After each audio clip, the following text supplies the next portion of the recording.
Hey guys, I'm about to go to work. I have about 15 minutes, so I just want to shoot like a short 2 minute videos of some of the materials I want to cover. But one of the major themes, or one of the things that I'm really focusing on, it's a way of thinking about training combat athlete. And about 5 years ago, I discovered this term, and it's something I've been working on, but I just didn't have the right term for it. And this sport performance coach, his name is Dr. Kapil Gupta, I think that's how you pronounced it. He coined a phrase that was just brilliant, and he said that basically elite athlete can access what the skills that they have acquired. Okay, so think of a coin, and there's two sides to the coin. There's acquire and there's access. Now the problem with combat martial art or combat sport, especially when it's very violent, is that the human mind gets dumped with a lot of emotional baggage, a lot of fear, frustration, anger, etc. Right? And especially if you did not came from a violent environment and you don't have the coping mechanism for it. And so when you fight for the first time, all the things you learn get thrown out the window. And on top of that, if you train with coaches or trainers that have not fought or have not the experience of fighting or have not studied how the human mind engage in violence, they will teach you a lot of stuff that goes out the window the minute you fight.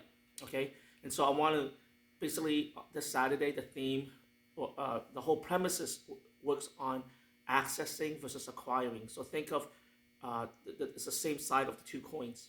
Okay, sorry, same coin but one on each side. And so what happened is if you're a combat athlete, you got to make sure everything you do you can access it, right? And so the problem is that another concept I want to teach is called partial truth. And so what happened is if you discover a small modicum of success, you build around that modicum of success, and you go down this path, and you do not reevaluate what you have discovered is true or not. So I call it partial truth.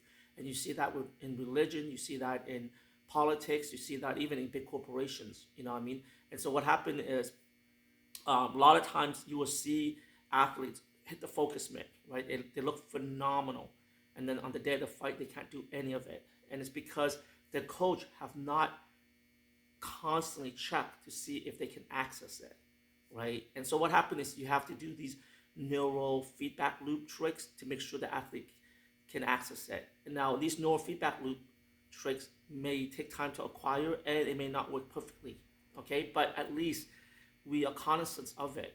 And so a good example is traditional martial art. They will teach their athletes, their practitioner, all sorts of movement, all sorts of skill set, and on the day of the fight, they can't put it together, right? Now that's on the extreme end. Another example is let's just say women, females who do cardio kickboxing. You know, they look great, they do the combos, and we make fun of them because the technique doesn't look perfect. But on the day of the fight, they can't do any of it. Okay, same thing with people who don't know how to wrestle. They wrestle a little bit, and then somehow they can't figure it out because the mind gets this huge adrenaline dump. But not just that, the training methodology is flawed, right? And so what happened is you have a divergence of pathway. So you keep on teaching the athletes how to acquire these techniques, like how to do like a jumping side kick, roundhouse kick, slip the punch, you know, bob and weave, and all these stuff. And then on the day of the fight, you don't see any of it, or during sparring, you don't see any of it. And so you really have to step backward and figure out why can't my athlete do those things, right? And so another method I want to talk about, or teaching methodology I've developed, is called the hierarchy method or the triangle method.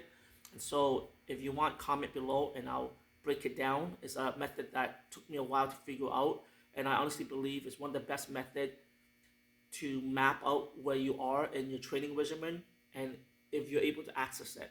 Okay, so I know I'm kind of like rambling because I'm kind of in a rush. Got so much things I got to do. I got to shut down my gym. I got to move probably 9,000 books somewhere. Just the amount of pressure on me, it's crazy.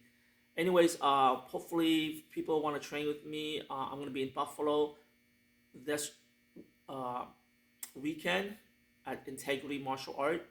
Okay, contact Jeff Dans and he can give you more info.